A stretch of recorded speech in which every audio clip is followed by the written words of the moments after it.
is the most advanced and most expensive aircraft in world history. It became a legend before it even rolled off the production line. With its state-of-the-art technology and shrouded by a mantle of stealth, it can go into harm's way, deliver 40,000 pounds of conventional or nuclear bombs, and is almost undetectable by any radar. For years, this awesome deliverer of death has been shrouded under a cloak of secrecy. It is the B-2 stealth bomber. We have the capability to strike targets literally worldwide within hours of being told to strike them, and strike them very precisely. So if it can be done with an air-delivered weapon, I think we have as good a capability to do that as any platform in the world.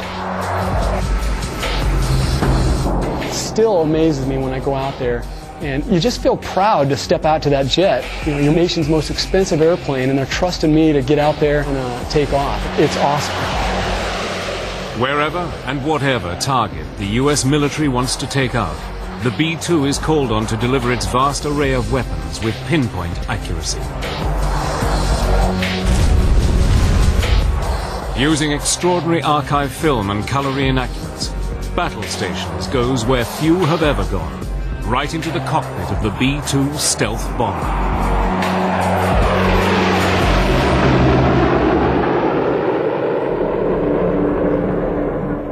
On a cold spring morning on March the 24th, 1999, in the skies over Yugoslavia, two B-2 stealth bombers are about to penetrate enemy airspace for the first time. Early on, we weren't sure. What the enemy was capable of seeing or anything like that. In fact, the first night of Operation Allied Force, as the airplanes are flying into Serbia, there was a MiG engagement with an F-15 directly below the airplane. And it turns out the MiG had no idea that the B-2s were directly overhead. And hearing that report just started to really quickly build the confidence in stealth technology. In the cockpits, the two-man crew are entering their 14th hour of continuous flying. Having refueled over the Mediterranean Sea, they move into stealth mode, and the sleek shapes of the B-2s vanish into the night sky. On the way there, you're not so much nervous as you are anticipating what you're about to go through, but you're also taking advantage of the time that you have to prepare yourself to do it well. And so you spend time studying imagery and studying the targets and familiarizing yourself with where the threats might be. The two B-2s separate, one above the other, and climbing to combat altitude, begin their carefully choreographed bomb runs. The B-2 pilots have no chaff, no flares, no high-speed afterburner, and no missiles to fire back. They have only one thing to protect them: their stealth. Normally on a training mission, when we're just simulating the release of weapons, we don't open the weapons bay doors. Obviously on a combat mission, when you're dropping weapons out, the doors do come open. And so there's drag on the airplane, there's noise on the airplane. There's a clunk when the weapon falls off the airplane. High over the target area, the aircraft shudders as weapons shoot out from the twin rotary launchers in the bomb bay of each B-2. The most unique aspect of it, which really kind of gave me the sense of, hey, this is for real, is my first release when the weapons started to come out and you felt the weapons dropping and being discharged from the airplane. That's when the hairs on the back of my neck just started to kind of raise, and I realized, hey, this is for real. 16 classified targets, 16 direct hits. At the B-2's home base in Missouri, anxious commanders scan the teletype machine for confirmation of the raid. Suddenly there is a text: Darth 0, 1 and 2. Clean and green. The B-2s are safe and heading for home. In the final year of the 20th century, the flying wing had come of age and gone into battle. But nearly 100 years earlier, men had dreamed that the flying wing was the future of flight and the future of war. But it wasn't until the early 1930s that the dream became a reality when two young brothers, Reimer and Walter Horten, first began to design wings for the new Nazi regime in Germany. The Horten brothers were very interested in highly efficient gliders. And it's not such a great leap of imagination to realize that the most efficient form for any flying machine is just a pure wing. With the outbreak of World War II in 1939, the Horten brothers continued their groundbreaking work under a shroud of secrecy. By 1941, they were exploring the use of a transport wing to help in the planned invasion of Britain. At the same time, another German, Alexander Lippisch, was working on his own wing design when in late 1941 his Me-163 Comet crossed the 600-mile-per-hour barrier for the first time. The potential of rocket power, combined with a flying wing design, would change aviation history. Meanwhile, the Horten brothers had gone down another path. By 1942, they were working on a 61-feet wingspan aircraft called the HO-9. It would be powered by the Junkers turbojet engine that would be fitted to the Me-262. The Horten number 9 was the pinnacle of the brothers' development of the flying wing. And the prototype achieved a speed of something like 500 miles an hour. They had clearly demonstrated that you could build a vehicle with jet engines, that you could fly it, that it had very high speed potential, and so they had really validated the concept. Another of Reimer Horten's designs was the HO-229. Built of wood, and with its engines housed in the wings, with their exhausts vented on the top of the wing, this aircraft would have been extremely difficult to detect. Also, if it could have flown, it would have had a top speed of 620 miles per hour, the fastest aircraft in World War II. But while the Germans were developing their wings, a 40-year-old American aircraft designer called Jack Northrop was quietly working on a flying wing design of his own. Jack had been dreaming about flying wings since the 1920s and had long held the belief that the way to success in wing design was by reducing the drag created by a tail and fuselage. Northrop's idea was, first of all, to minimize the tail and the fuselage, and then, as a last step, to get rid of the tail altogether. So he went through a whole series of smaller steps in order to achieve the all-wing configuration. In December 1942, his N1M flying wing took to the air, and over the next few years, more and more of his designs were being refined and tested.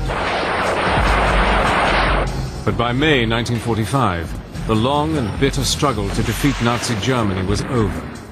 Its industrial and technological centers lay in ruins, along with its dreams of a flying wing aircraft. But Jack Northrop was convinced that where the Germans had failed, his wing would become the greatest aircraft in the world.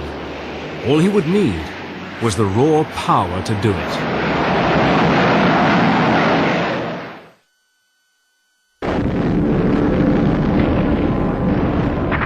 May 1945. Nazi Germany was smashed into submission, and with it went its hopes and dreams of building a flying wing aircraft. But while post-war America continued to build conventional aircraft such as the B-29, one man pursued his vision. In 1946, Jack Northrop tested his massive 400-mile-per-hour XB-35 flying wing. Powered by 4 turboprop engines, this aircraft was seen by some as the bomber of the future.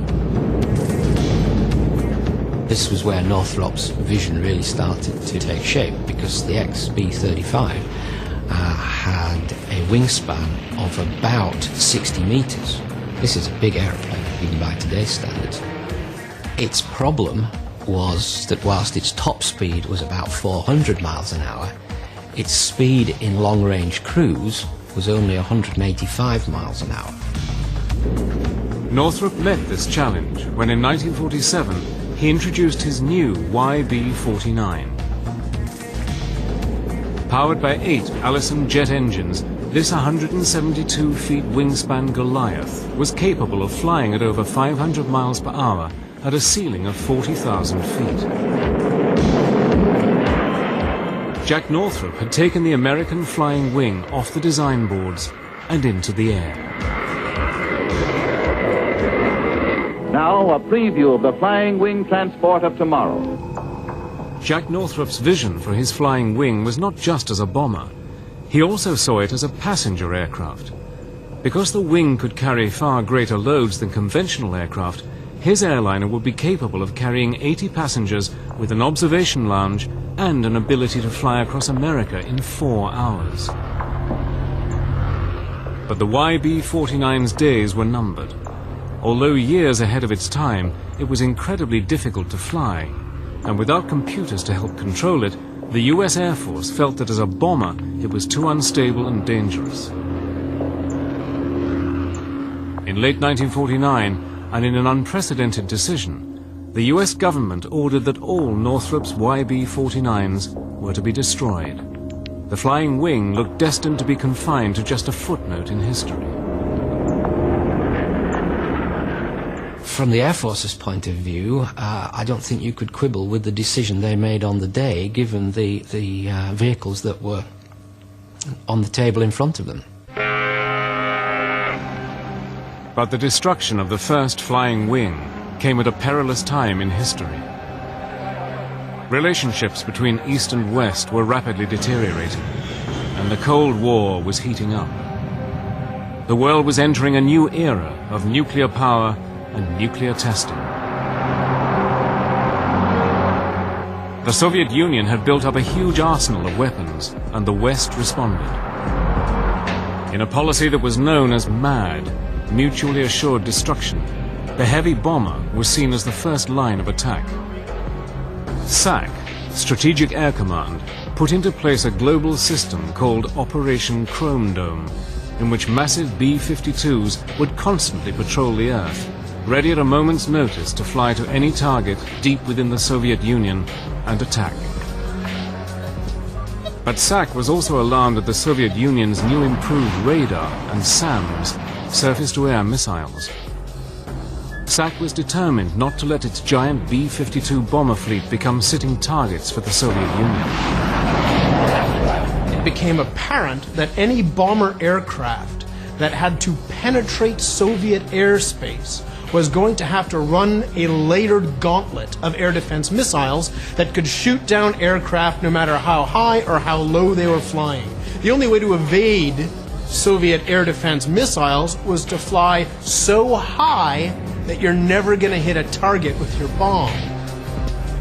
What the US needed was an aircraft that could evade the Soviet defense system, fly to its target, deliver its weapons, and bring its crew safely home, all under the cloak of invisibility. But to do this meant a complete rethink on designing and constructing aircraft. Every aircraft has what is called its radar cross-section. When an electromagnetic radar beam hits an aircraft, it bounces off anything that is large or pronounced, such as engines, straight wings, or cockpits. The radar operator sees all this information coming back and can determine the size, height, and direction of an aircraft. This is known as the aircraft's radar signature. But if you can deny this information to the enemy's radar, then the plane will become almost invisible. The mantle that will shroud the aircraft from its pursuers has a new name: stealth. During the mid-1970s, the US government put out a top-secret tender to selected aircraft manufacturers. Their objective was to come up with a feasible design for an advanced technology bomber, capable of long range, high payload, and low observability. By some strange irony, the winner was Northrop's. 30 years after seeing the destruction of their fleet of YB-49s, Northrop's were back in the flying wing business. During the early 1980s, Northrop worked on designs for their stealthy bomber. The entire project was buried deep within the highly classified and ultra-secret Black program. At the time, the US black program was so secret that even those who knew about it were forbidden from ever acknowledging its existence. Even Congress was denied the knowledge of what or where money was being spent. The Soviet Union was carefully examining things like American technical journals and the American defense budget so that they would know what threats they'd have to deal with in the upcoming years. And in order not to have this very nifty new bit of stealth technology apparent to the Soviets just by picking up the annual published defense budget, they had to make it what's called a black program. With costs rising higher and higher, Northrop and its partners worked against the clock. Originally, the contract had been clear in its requirement. Build a heavy bomber that could never be seen by enemy radar. The solution, like the aircraft they were developing, seemed impossible. What Northrop had to do was develop a computer system that would enable the B-2, as it came to be called, to stabilize itself using feedback and the fastest computers they could get. So the stabilization of a B-2 flying wing configuration becomes a software and computer hardware problem. It becomes a cybernetic problem. By the mid-80s, and despite some of the most stringent checks, rumors began to circulate about what might be going on behind Jack Northrop's door. Press reports, artists' impressions, magazine articles began guessing as to what was happening in Palmdale, California.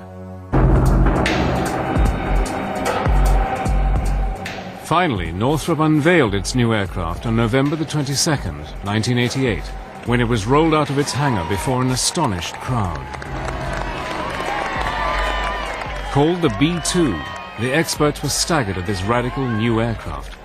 The crowds were only allowed to view it from the front, but they had never seen anything quite like it. Nobody could possibly keep this image off a television screen. Look at this thing. It's beautiful. It's odd, it's strange, it's exciting, and by God, it's American. But even as it rolled out of the hangar, time was running against the B-2. The Soviet Union seemed to be crumbling, and with it, the need for an intercontinental bomber. The world was changing, with peace being threatened by terrorist-driven regimes. It appeared that the need for a 21st century heavy stealth bomber might be consigned to the garbage can. On November the 22nd, 1988, the Northrop Corporation staggered the world when it unveiled its B-2 stealth bomber. After years of working behind a complete screen of secrecy, the team of visionaries at Northrop had rewritten the rules of aircraft design. The technological array was awesome. With over 130 onboard computers controlling every element of the aircraft, the B-2 was light years ahead of anything yet built. A variety of techniques were combined to make this aircraft almost invisible to radar. Its smooth surface and shape consists of curves, yet they are not consistently identical. The aircraft appears to continually change shape from whatever angle it is viewed, thereby confusing the radar, and whatever beams lock onto it are either reflected into outer space or are reduced and dissipated. Coated with RAM, radar-absorbent materials such as carbon fiber composites and top-secret reflective paint further reduces its detection from the enemy. Finally, its electronic countermeasures, such as jamming an enemy's radar, makes this aircraft almost undetectable. In fact, the B-2's radar cross-section is 1,000 times less than that of the B-52. If you take a really big aircraft, but make it essentially really flat, then when radar looks at it, instead of seeing a big round thing flying towards them, it'll just have a sort of pancake. It's like seeing the edge of a knife. When the B-2 made its maiden flight on July the 17th, 1989, it flew every bit as good as it looked. The B-2 has a 172-foot wingspan, is 69 feet long and 17 feet high. Weighing in at nearly 154,000 pounds empty and 375,000 loaded, it is a monster. Approximately 80% of its structure is made of carbon fiber composite, lighter than aluminium, stronger than steel. Its 4 low-noise General Electric F118 engines each provide almost 19,000 pounds of thrust. They have special exhaust vents on the top of the wings, which, when its hot gases are mixed with cooler air, make it almost undetectable to heat-seeking sounds. With a top speed of about 680 miles per hour and a service ceiling of 50,000 feet, this massive aircraft can also fly approximately 6,000 miles without refueling. No target anywhere in the world is safe from its weapons.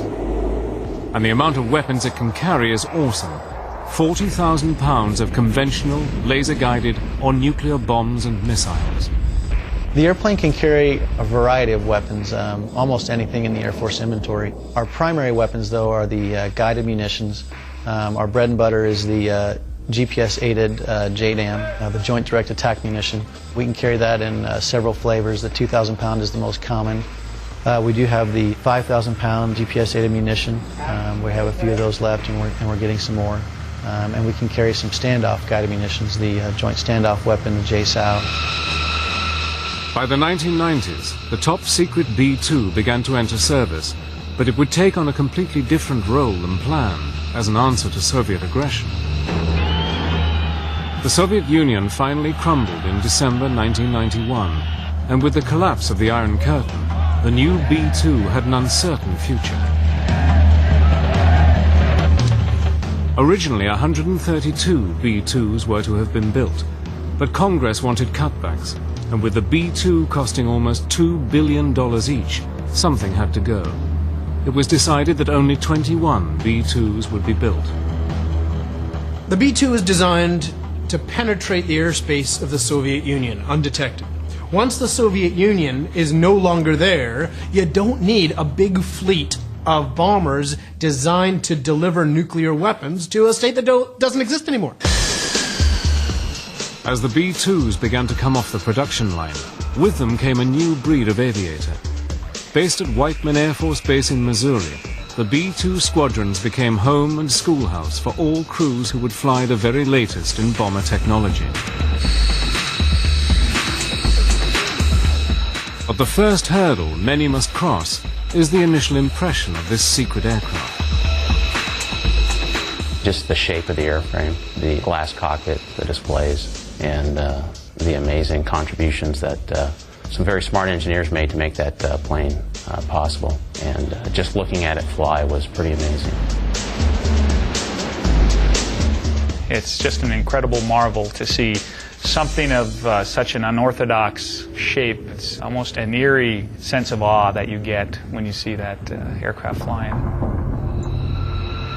And I hear this kind of high-pitched whistling sound, and I stop and I kind of drive closer to the flight line there, and out of like the shadows around the corner of those docks, I just see lights flashing. And I was like, what in the world is that? And it gets closer, and that was my first actual glimpse of a B-2. At the Air Force Academy, I'd seen flyovers, but nothing like that, and not that feeling like I have arrived.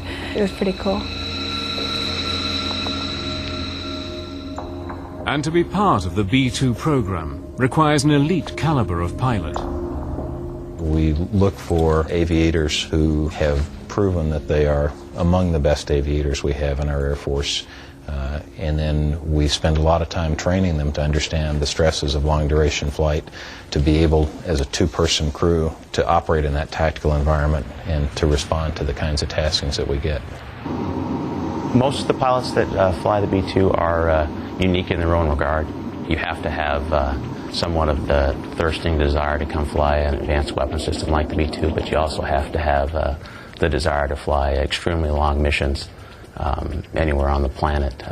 So that in itself, the mission provides or presents a unique challenge to most pilots, and some people just don't like that. Every potential B-2 pilot who is selected is vetted and tested before he or she can get behind the controls of this highly secret aircraft. With over 130 computers on board, only the best of the best fit the bill. The B-2 is a very intellectual airplane. It's a very brainy airplane. So you have to be really good at remembering what page in the computer everything is on. So if I want to change this, where do I go in the computer to change it?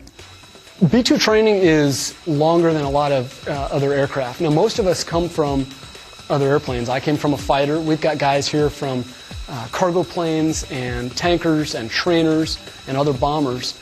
But really what the training is melding all of that experience into now how do you employ a low observable stealth aircraft that happens to, oh by the way, cost $2 billion. With the price in mind, a large part of the training involves the use of the simulator, or sims. The student spends months getting to grips with this top-secret copy of a B-2 cockpit, learning every computer program, knob, button and switch before they're allowed to fly the most classified, sophisticated and expensive aircraft in the world. Obviously, this airplane is possible because of the computer technologies developed in the late 70s and early 80s. But the computers are only as good as the operators.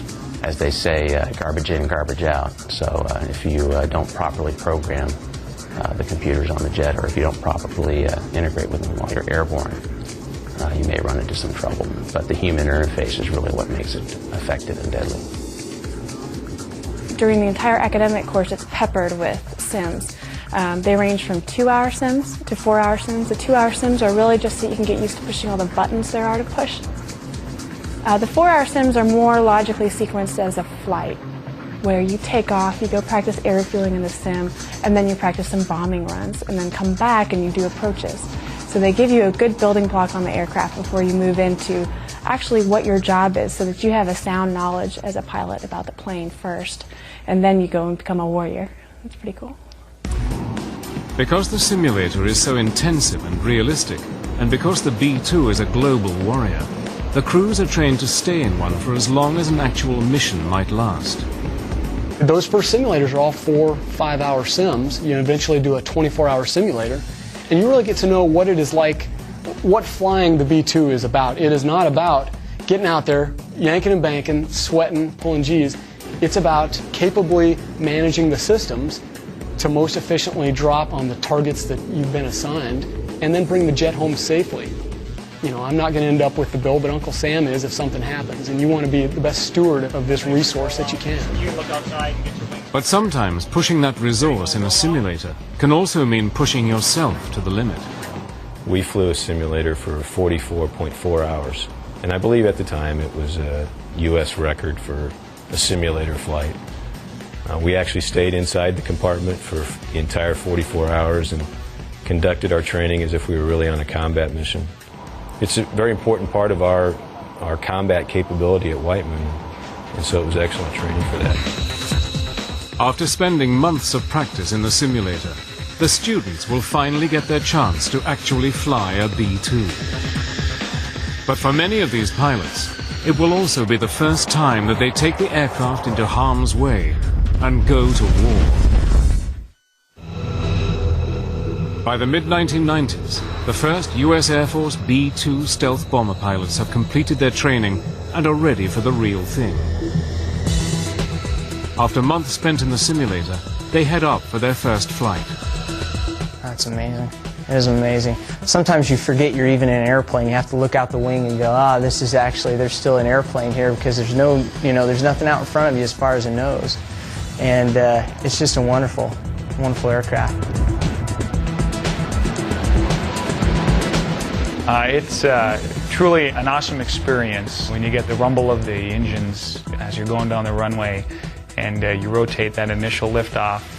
It's almost like sailing on a carpet, just ultra smooth and just simply amazing and interesting. And you take off and you're sitting in a cockpit, but you look over in formation, you're like, man, that guy looks cool. And you're like, wait a second, I must look the same way. It was just awesome. It's a different aircraft. The F-15, I equate that to a Corvette or a Porsche. You're pulling G's. It's all about aggressive maneuvering, trying to get gun on or get missiles on to your adversary. And the B-2 I'll equate more to like a Cadillac or a Lexus. It's very smooth, but it has incredible systems, incredible capabilities. Those that do graduate to the flight deck of a B-2 know that they have achieved something that very few people in the world can aspire to. I'm number 322 of the people that have ever flown in this plane, and that includes distinguished visitors and all those folks. So it's kind of a milestone, because we only train 4 people every 3 or 4 months. So it was quite an honor. It just seemed like a dream come true. I think what makes the best B-2 pilot around here is a sense of teamwork, because I can't go out there and do the job by myself. A 36-hour combat mission, you cannot do it by yourself physically. It's nearly impossible. There's got to be a guy out there that I trust. You know, the guys here are really the cream of the crop. As the 1990s drew to a close, the 21 B-2s had established themselves as one of the most cohesive and efficient bomber squadrons in the U.S. Air Force. They had honed their skills to pass all tests asked of them, but they had not been tested in battle. If you are going to pay for it, it does you no good to keep it parked in a shed. And if you have an operational requirement to put ordnance on a target, why not use it? But in March 1999, everything changed. As part of the NATO peacekeeping force, the B-2s attacked highly classified strategic targets within the former Yugoslavia. Throughout the 1990s, NATO had been trying to keep the peace between the warring factions of Serbia and Bosnia. By late 1998, the conflict had escalated, and tens of thousands of Kosovan Muslim refugees faced annihilation. President Clinton issued an ultimatum to Serbian forces to withdraw or face the consequences. President Milosevic has not yet complied with the international community's demands. Given his intransigence, the 16 members of NATO have just voted to give our military commanders the authority to carry out airstrikes against Serbia. This is only the second time in NATO's history that it has authorized the use of force. The Serbs rejected the ultimatum, and Operation Allied Force began. To halt the fighting, targets were chosen that had either military or communication significance. Throughout Operation Allied Force, the B-2s conducted 45 sorties, often in weather that other Allied aircraft could not fly in, and produced incredible target hit rates. The B-2, if proof was ever needed, had come of age as the most awesome bomber in history. B-2s from Whiteman flew less than 1% of the total missions, but dropped 11% of the bombs. But its role as a peacekeeper was about to change with the start of the 21st century, when the B-2 bombers were amongst the first to lead the fight against terrorism. From 9/11 onwards, in Operation Enduring Freedom, the stealth bomber was hurled against the Taliban forces of Afghanistan. When Enduring Freedom came along after the September 11th attacks, we were told we were probably going to go to strike targets, and we knew that the B-2 was going to be used in the first few nights, and those sorties turned out to be some of the longest combat sorties in history. The secret flights to Afghanistan could be anything from 35 to 40 hours in duration, and because of the mission's length, the B-2s were refueled in the air up to 6 times, a procedure that many of its former fighter pilots found demanding. Refueling in the B-2, you know, in the F-15, you've got a glass canopy all over you. And so you see the tanker in front of you, and you see the boom coming down your left side, and you focus your mirrors so that you see where that boom is plugging into the jet. And you've got great peripheral vision. In the B-2, he plugged you about 20 feet back from the nose of your aircraft. So what I'm seeing, you know, as I drive up to the tanker, sure, I'm seeing the boom, but as it crosses basically past the canopy bow, all I'm seeing is the belly of the tanker and his wings. So you are now relying on the lights, you're relying on the boomer who's up there giving you those light signals, telling you forward, aft, down, up. It is, at night or in the weather, I think it's one of the most difficult things we do. F-16, you may take 7,000 or 8,000 pounds of gas, whereas in this airplane I've taken 110,000 pounds of gas all in one time, so obviously you're there a lot longer. The sheer length of these missions put a strain on the physical and mental endurance of these pilots, and for many of the crews, a novel way to sleep was found.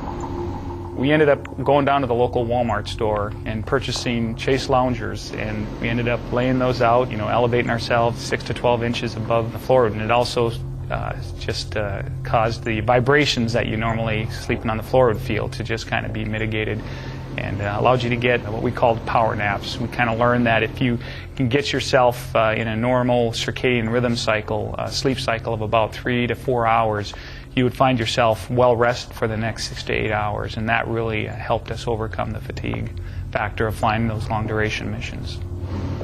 And the B-2's designers had not forgotten the other essential needs of pilots on 30-plus hour missions. Luckily, they had the foresight when they were building the airplane to put in a porta potty, very similar to what you'd find on a camper. It sits behind the seats, and that gets well used on a 35-hour sortie. But it was in 2003, during Operation Iraqi Freedom, that the B-2s were put to their strongest test. During Operation Iraqi Freedom, they attacked some of the most heavily defended targets in the world. Operating under extreme secrecy, they left their home base in Missouri and set course for Iraq. But despite the intense secrecy, innocent patriotism almost gave the game away. Well, we are basically over the eastern part of Illinois, and we hear Chicago Center, "Hey, United Flight so-and-so, if you look out your left window, there's 4 B-2s, and I think they're going to Iraq." And all of us are like, no! You love the patriotism, but the one thing we have is stealth. We got nothing else. Once clear of any civilian air traffic control, the B-2s raced towards their designated targets.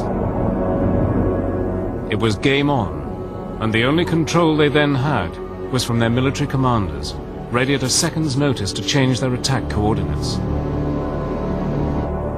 As we press toward the Iraqi border, we have on board our aircraft basically laptop computers. And these laptop computers get this satellite communication, and basically you hear, ding, you've got mail. You look on there and I see they wanted to change a target set. So now you have to go into your computer, hand jam the things you want to do, basically cancel that target. And then when I was about 2 minutes outside of Baghdad, I got another message. It said, well, we've got a new target for you. It's this airfield that we want you to strike. Now you're busy punching in, wearing out your finger, punching in the coordinates to the targets, figuring out if you need to take a radar shot of it. But for all their high-tech weaponry systems, the final run to the target for these B-2 pilots was the same as for any warrior going into battle.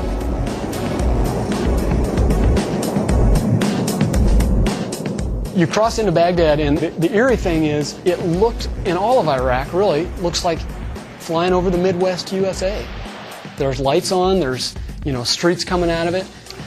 But as you get into Baghdad, our doors open. When the B-2's doors open, it's really the only time you kind of clinch up and say, oh, because now you're not a B-2, you're a B-52, you're any other aircraft out there. Your radar signature is exactly like any other airplane. It is at this point, just before they drop the most sophisticated weapons on Earth, that the crews are at their most vulnerable from enemy attacks.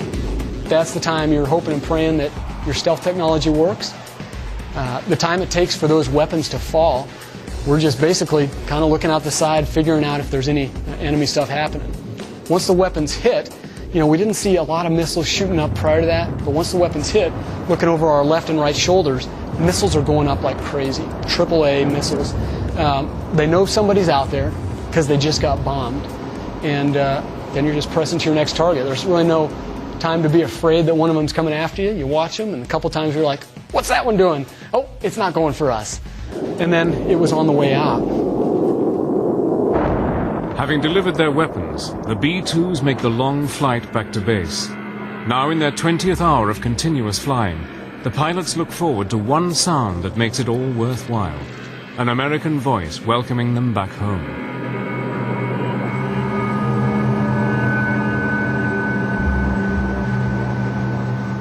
tell you the greatest sound I think my ears will ever hear. We were about 150 miles or 200 miles off the coast of New York. And across the radio, after all day hearing foreign controllers, we hear, "Stealth 3-1, is that you? This New York Center." And we're like, "Oh!" You know, somebody who likes us, somebody who's friendly to us. You know, we're home.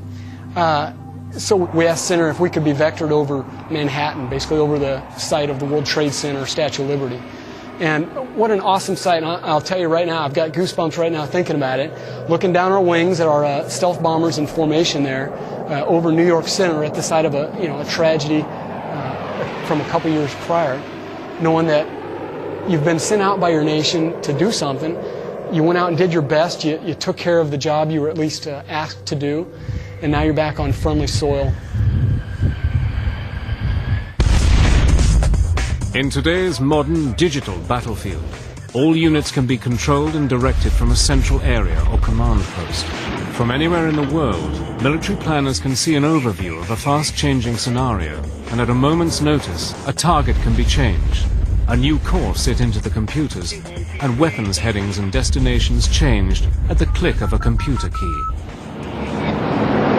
At the forefront of this technology is the B-2.